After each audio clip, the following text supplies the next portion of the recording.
Once upon a time, the captain and the mates of a ship grew so vain of their seamanship, so full of hubris, and so impressed with themselves that they went mad. They turned the ship north and sailed until they met with icebergs and dangerous floes, and they kept sailing north into more and more perilous waters, solely in order to give themselves opportunities to perform ever more brilliant feats of seamanship. Shiver me timbers! This ain't the worst voyage I've ever been on.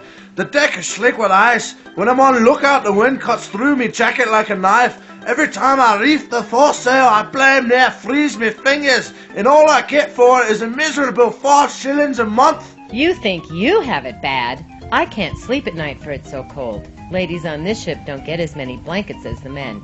It isn't fair. Chingado! I'm only getting half the wages of the Anglo seaman. We need plenty of food to keep us warm in this climate, and I'm not getting my share. The Anglos get more, and the worst of it is that the mates always give me my orders in English instead of Spanish. I have more reason to complain than anybody.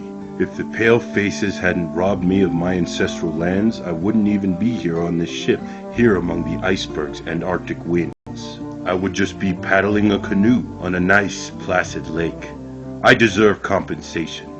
At the very least, the captain should let me run a crap game so that I can make some money. Yesterday, the first mate called me a fruit just because I love to suck cocks. I have a right to suck cocks without being called names for it. It's not only humans who are mistreated on this ship. Why, last week I saw the second mate kick the ship's monkey twice. One of the passengers on the ship was a college professor. All this is just awful. It's immoral. It's racism, sexism, speciesism, homophobia, and exploitation of the working class. It's discrimination. We must have social justice. Equal wages for the Mexican sailor, higher wages for all sailors, compensation for the Indian, equal blankets for the ladies, and a guaranteed right to suck cock. And no more kicking the monkey! It's discrimination! We have to remember rights! Discrimination! We have to remember rights! We have to demand our rights! You all have good reasons to complain, but it seems to me that what we really have to do is get this ship turned around and headed back south, because if we keep going north, we're sure to be wrecked sooner or later, and then your wages, your blankets, and your right to suck cocks won't do you any good, because we'll all drown. But no one paid any attention to him because he was only the cabin boy.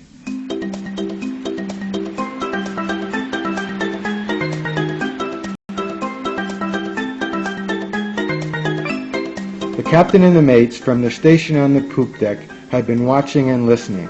Now they smiled and winked at one another, and at a gesture from the captain, the third mate came down from the poop deck, sauntered over to where the passengers and crew were gathered, and shouldered his way in amongst them. He put a very serious expression on his face and spoke thusly. We officers have to admit that some really inexcusable things have been happening on this ship. We hadn't realized how bad the situation was until we heard some of your complaints. We are men of goodwill and want to do right by you. But, well, the captain is rather conservative and set in his ways, and may have to be prodded a bit before he'll make any substantial changes. My personal opinion is that if you protest vigorously, but always peacefully and without violating any of the ship's rules, then you will shake the captain out of his inertia and force him to address the problems of which you so justly complain.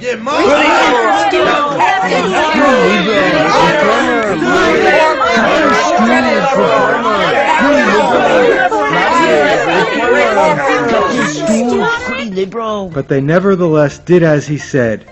They gathered in a body before the poop deck, shouted insults at the officers, and demanded their rights. I want me higher wages and better working conditions. Equal blankets for women. I want to receive my orders in Spanish. I want the right to run a crap game. I don't want to be called a fruit. No more kicking the monkey! Revolution now!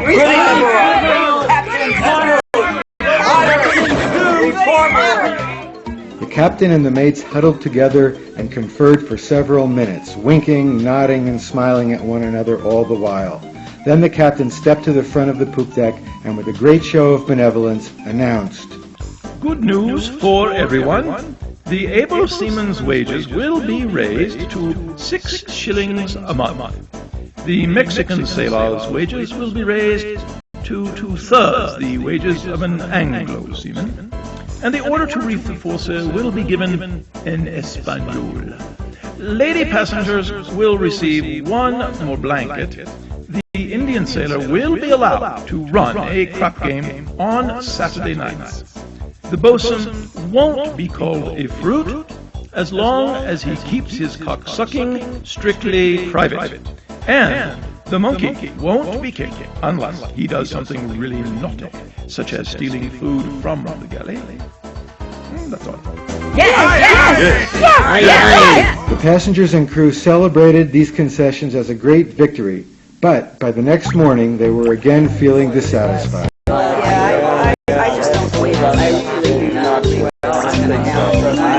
Blow me down! 6 shillings a month is a pittance, and I still freeze my fingers when I reef the foresail. I'm still not getting the same wages as the Anglos, or enough food for this climate. We women still don't have enough blankets to keep us warm. What injustice! What a disgrace! Why should I have to suck cocks in secrecy? That's right! Why should heterosexuality be privileged? What about the monkey? Won't someone think of the monkey? Yes, what about the monkey?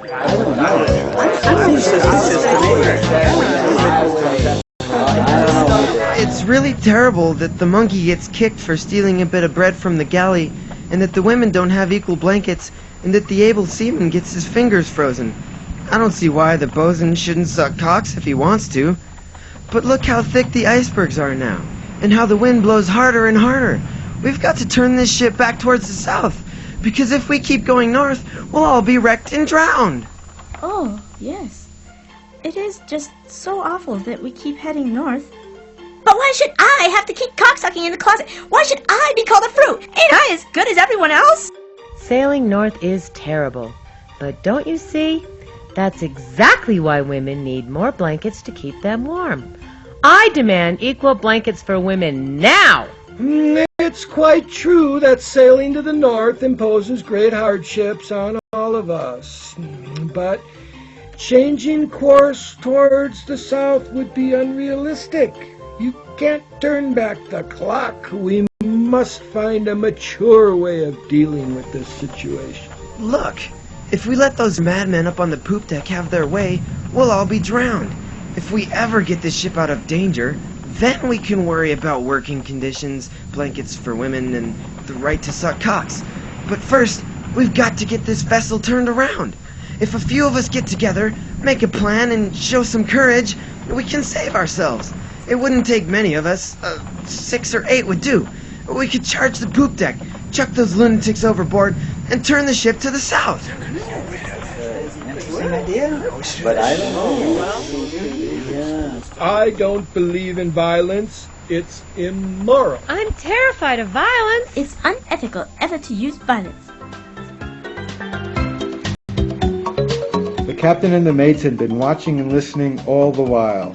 At a signal from the captain, the third mate stepped down to the main deck. He went about among the passengers and crew, telling them that there were still many problems on the ship. We have made much progress, but much remains to be done. Working conditions for the able seamen are still hard, and the Mexican still isn't getting the same wages as the Anglos. The women still don't have quite as many blankets as the men. The Indian Saturday night crap game is paltry compensation for his lost lands. It's unfair that the bosun has to keep his cocksucking in the closet, and the monkey still gets kicked at times. I think the captain needs to be prodded again. It would help if you all put in another protest as long as it remains non-violent. I'll swing! Don't turn your back on me, mate! It isn't fair. Why should I have to suck cocks in the closet? Injustice! Suck my cock! Pinche gringo. We want equality! Revolution now! To the captain!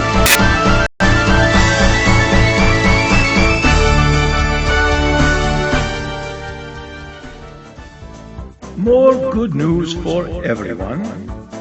The able seaman will be given gloves to keep his fingers warm. The Mexican sailor will receive wages equal to 3/4 the wages of an Anglo seaman. The women will receive yet another blanket.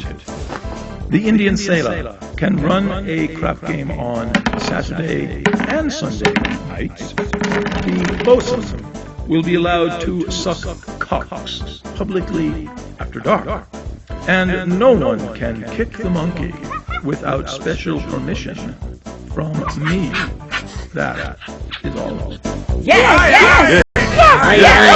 The passengers and crew were ecstatic over this great revolutionary victory, but by the next morning they were again feeling dissatisfied and began grumbling about the same old hardships. You know what he did last year? Damned fools! Don't you see what the captain and the mates are doing? They're keeping you occupied with your trivial grievances about blankets, wages, and the monkey being kicked, so that you won't think about what is really wrong with the ship. That it's getting farther and farther to the north, and we're all going to be drowned. If just a few of you would come to your senses, get together, and charge the poop deck, we could turn this ship around and save ourselves. But all you do is whine about your petty little issues like working conditions and crap games and the right to suck cocks. Petty? You think it's reasonable that I get only 3/4 the wages of an Anglo sailor? Is that petty? How can you call my grievance trivial? Don't you know how humiliating it is to be called a fruit? Kicking the monkey is not a petty little issue. It's heartless, cruel, and brutal. All right then, these issues are not petty and trivial. Kicking the monkey is cruel and brutal, and it's humiliating to be called a fruit. But in comparison to our real problem, in comparison to the fact that the ship is still heading north, your grievances are petty and trivial, because if we don't get this ship turned around soon, we're all going to drown! Fascists! Counter-revolutionary. Fascist! Fascist! Fascist! Fascist!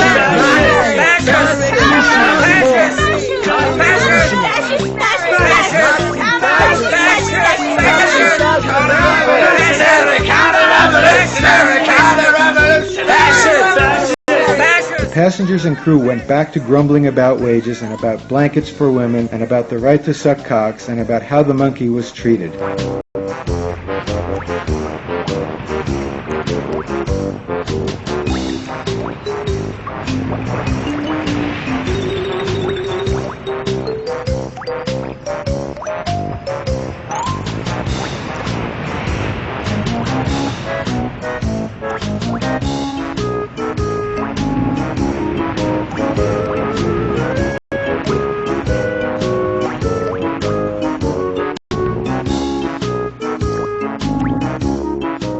The ship kept sailing north, and after a while it was crushed between two icebergs and everyone drowned.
quiet, we're recording.